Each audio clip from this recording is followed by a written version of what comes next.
Greetings, everybody. I'm Jeremiah. That's him. She's Vania. That's me. Welcome to another episode of the Peter and Crows podcast, where we talk about dating, relationships, marriage, mental health, and so much more. Before we proceed, smash that subscribe button if you're watching us on YouTube, or follow the podcast on one of your favorite platforms for more great content going forward. So what are we talking about today, love? Today, we're going to be talking about race-based trauma. Trust me, we're going to go in. You don't want to miss this. Cue that intro. What's up, guys? It's your girl, Margot Bingham. Karen Parsons. You're now tuned in. You're now tuned in. You are now tuned in. You are now tuned in to Beard and Curls. Beard and Curls. Beard and Curls. Beard and Curls. Beard and Curls. Keep it locked. Our guest today is a therapist and a mental health advocate. She's passionate about eradicating mental health stigma, as well as educating, celebrating, and uplifting Black women and girls. You know her, you love her. Tania, welcome to the show.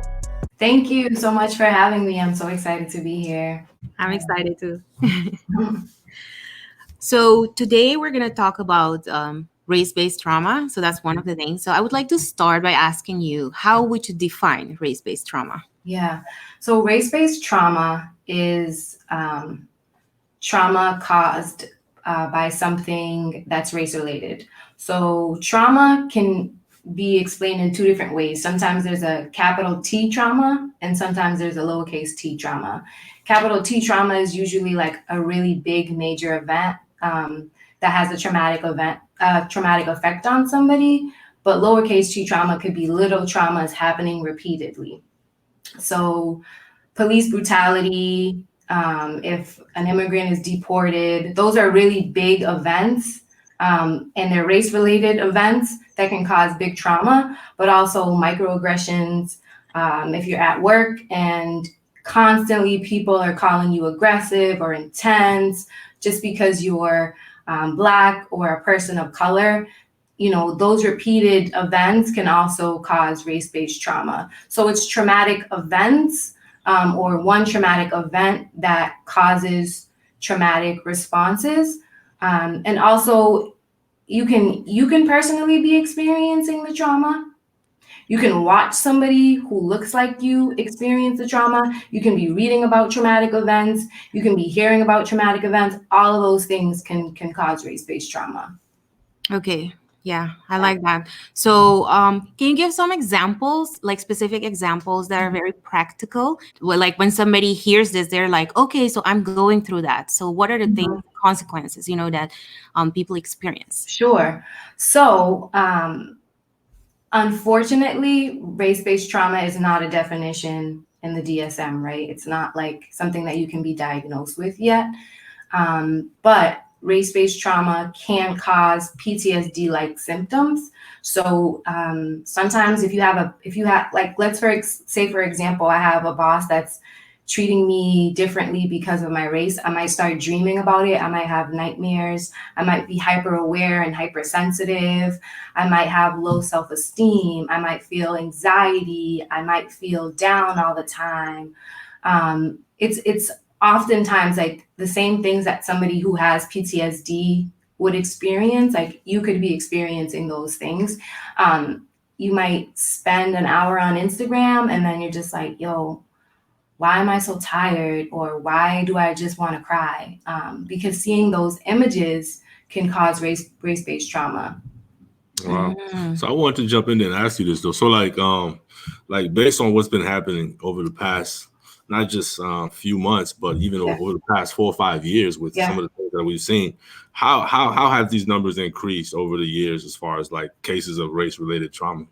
Yeah, I mean, it's really hard to tell because there's not enough research. There needs to be more research. Black research matters because it's not diagnosed, right? So like if people were using this specific diagnosis code, we'd kind of be able to pull that data and see like, look how many people have had this diagnosis within this time frame. I will say, as you know, when I was practicing outpatient therapy, I was seeing a lot of people coming in and talking about, you know, racial tension at work or talking about what they were experiencing, you know, after seeing these videos that are circulating or hearing the news and things like that, like I definitely felt like I felt an increase in the patients that I was seeing, but it's really hard to tell because there's like I don't know if anybody's actually like doing the research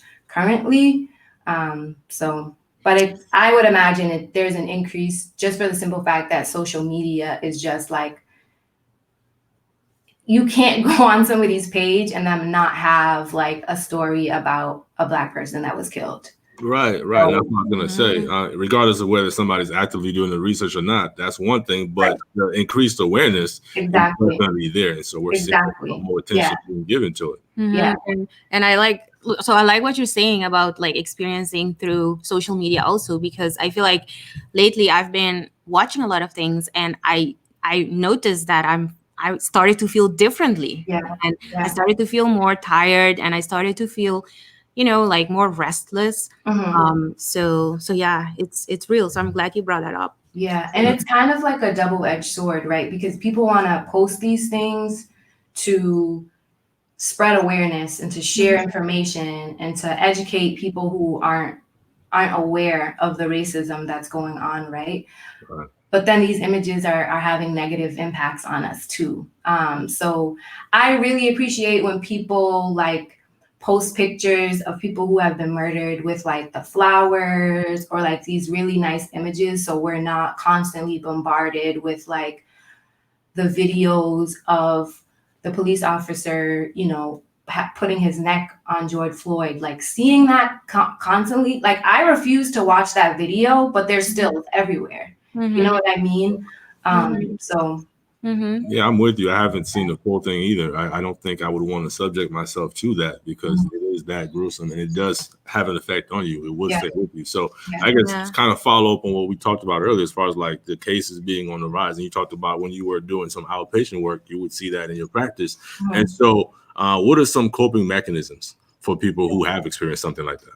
Yeah, I think the big thing is to take breaks from social media to like really protect your mental health. Try to limit how often you're checking your social media. Seek community, which is very difficult right now, right? Because we have two pandemics happening at the same time. You can't visit the friends that you usually would visit, but like call people, go on walks, be physical, exercise. I have been watching like a lot of Black movies and Black film, and Black Panther. I've probably watched that like 4 times because we should be like seeing images of positive things happening to Black people. And I think experiencing Black joy is a way to help combat that too. A lot of places are also doing pro bono therapy. So, seek mental health services, just talk to somebody. It's hard, but also let yourself feel what you're feeling. Like it's enraging, it's frustrating, it's angering, like feel all of those things, because bottling it up is not helpful at all. So I think feeling what you're feeling, seeking community, exercising, bombarding yourself with positive images of Black folks and Black joy are ways to combat that for sure. Yeah, no, for sure. I like that. Yeah, it's like finding that balance. Like in the beginning, I feel like I was getting a lot of information. I was on social media a lot, and it was overwhelming. But I felt like it was also important for me to express all those emotions that I was feeling. And then at some point, I needed to like take a step back because it was getting too much. But even though it was overwhelming, it was like kind of like grieving also in a way. But then I had to realize that at some point you need to try to focus on other things also, because it can get very overwhelming. It's a fine line between balancing self-care and then trying to be an activist and trying to say, okay, what can I do to further this movement and this fight? So everyone has to kind of strike that balance for themselves. Yes. All right. Awesome. So what are some of the different roles in the fight to dismantle systemic racism and oppression? Yeah. So I think I have like come to this realization recently because like I was starting to feel bad that I couldn't make it out to the protests, and I felt like a fake, activist. Like I'm just out here posting the black square and posting this and posting that.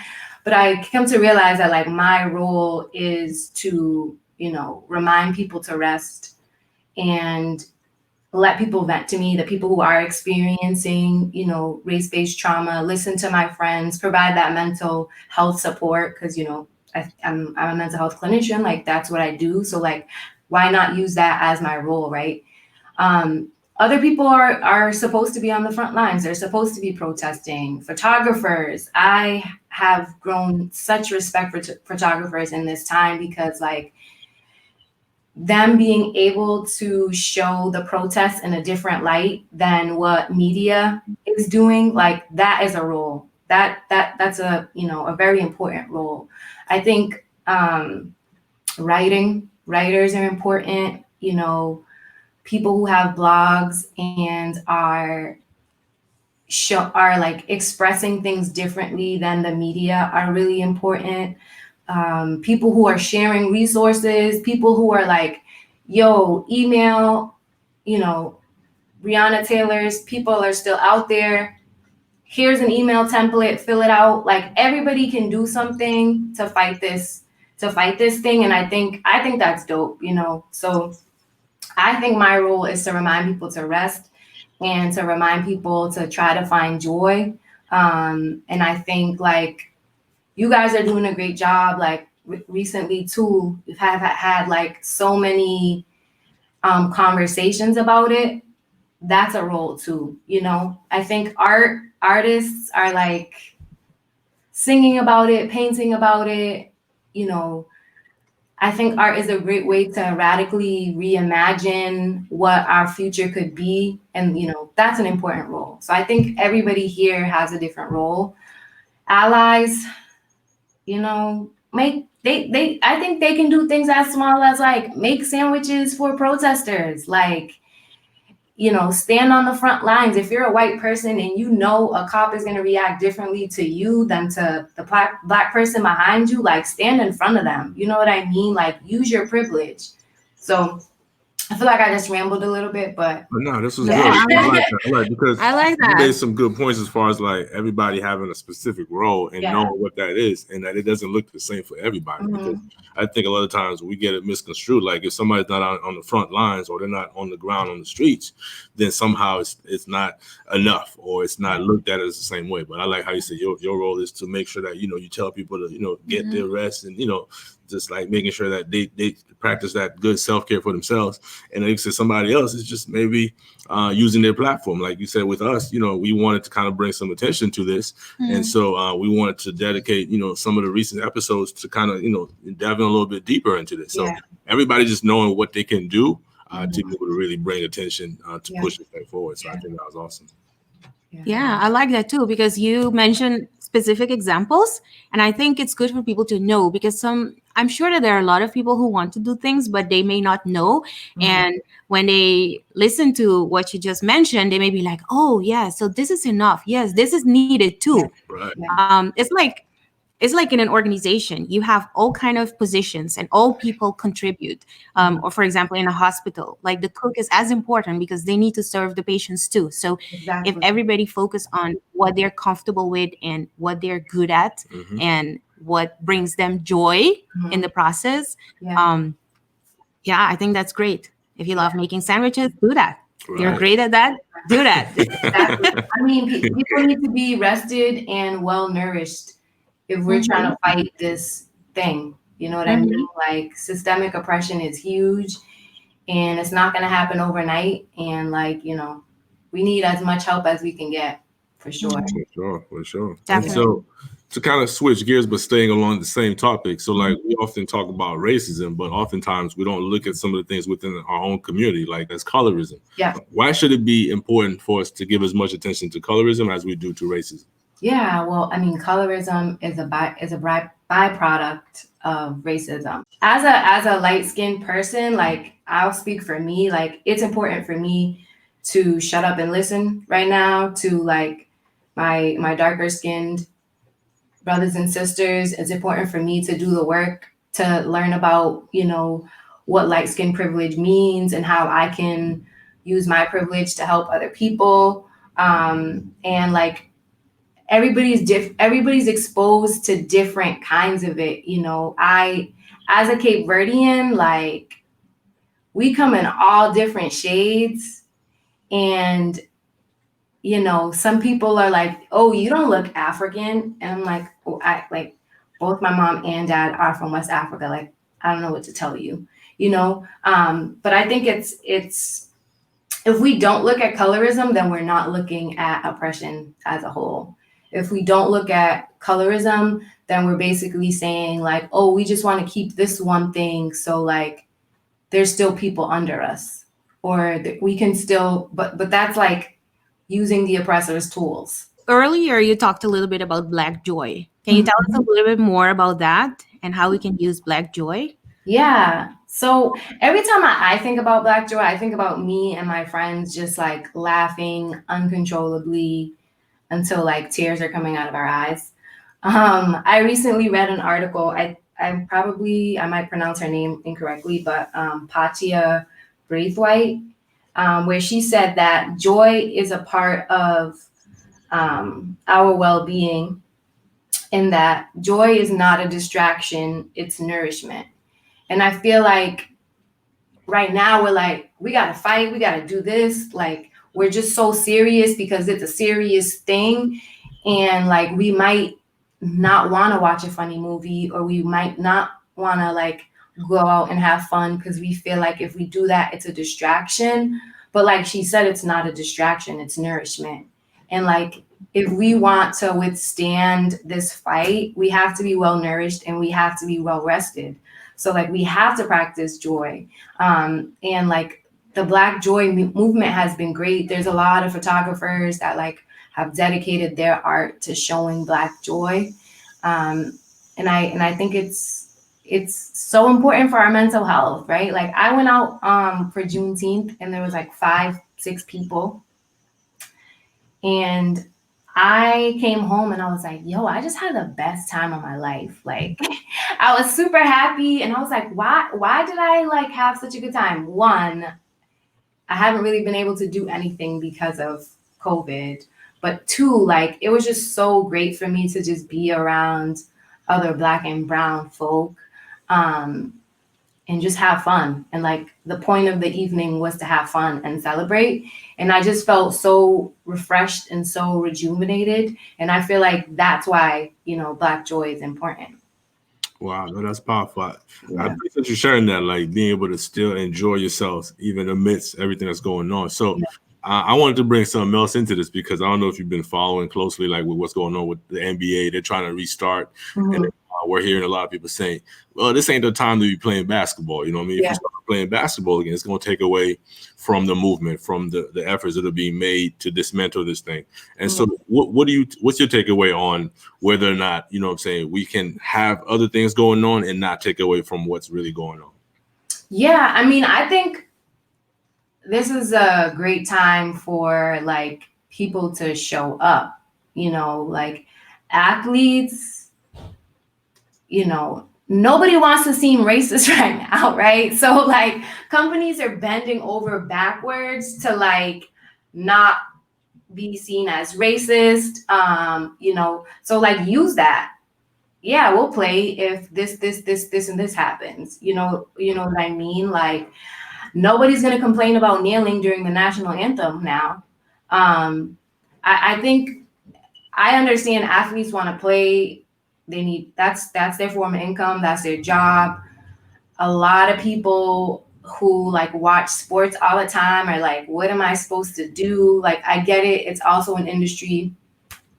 In addition to like this country being created from oppression, it's also a capitalist country. So, you know, people are trying to get these coins.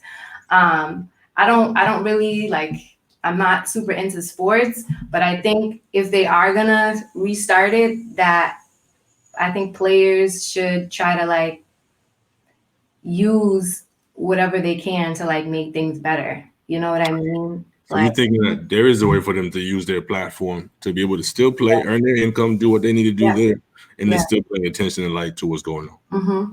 Yeah, I think there's a way for everybody to use their platform. They just have to want to do it. Gotcha. And they also have to be courageous in it, right? Because a lot of people don't speak out because of fear of losing their job or fear of like seeming political. Like, this isn't a political thing. This is real life. Like, people are dying and we're asking to not be killed. There's nothing political about that.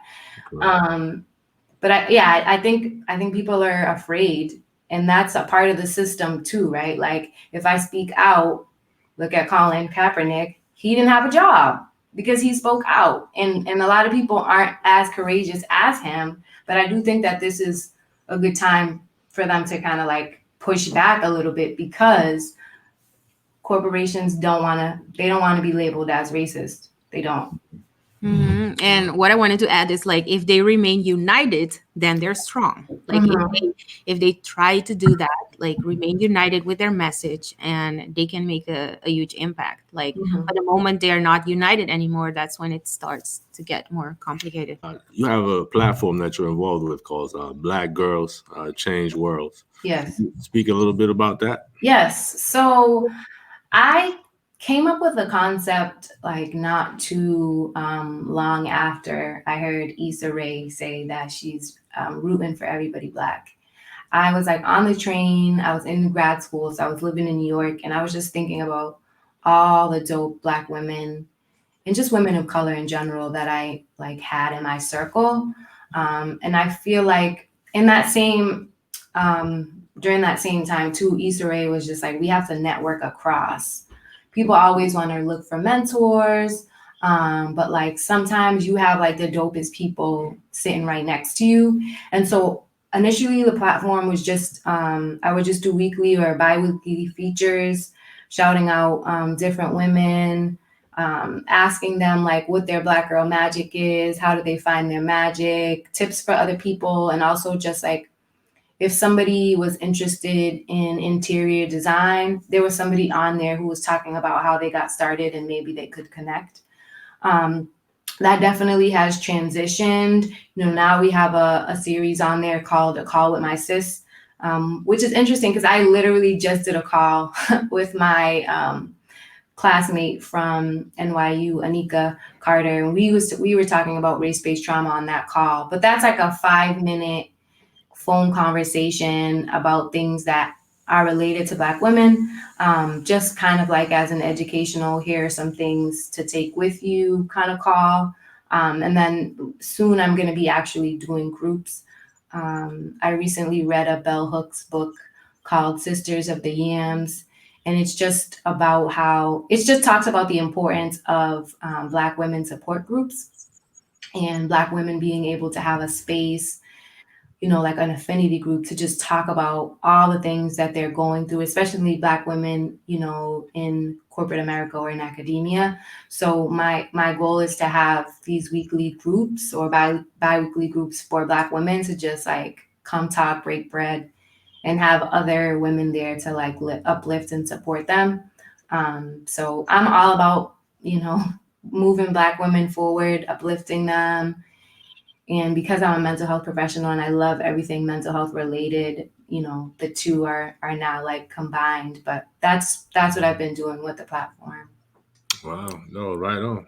That's nice. So who can participate? Like if there's somebody that is listening right now and wants to participate, like how does it work? Yeah, so it's 18 plus. And in the coming weeks, I will be posting like the flyer for the group. It is going to be like in person, a very small group thing. So you have to be like in the Boston area. But I'll have like more information on the Black Girls Change Worlds Instagram page, which is just Black Girls Change Worlds, and on the website, which is blackgirlschangeworlds.com. Wow. Okay. There you go. There you have it. Yeah. So how can someone find you online? Yeah, so they can check me out on blackgirlschangeworlds.com or Tania DeBarros on Instagram. I also sing.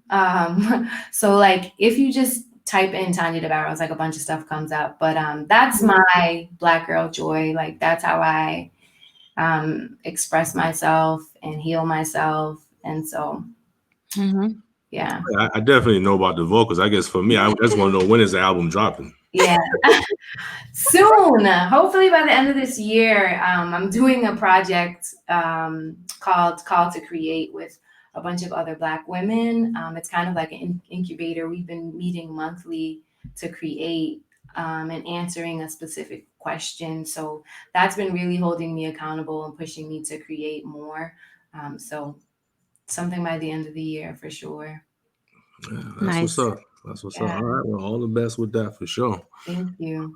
Well, Tania, it's definitely been a pleasure. You came on here and you dropped a lot of knowledge about race-based trauma and so many other things. So we truly appreciate everything you share with us. I appreciate y'all for having me and like creating spaces for these conversations because they're so important.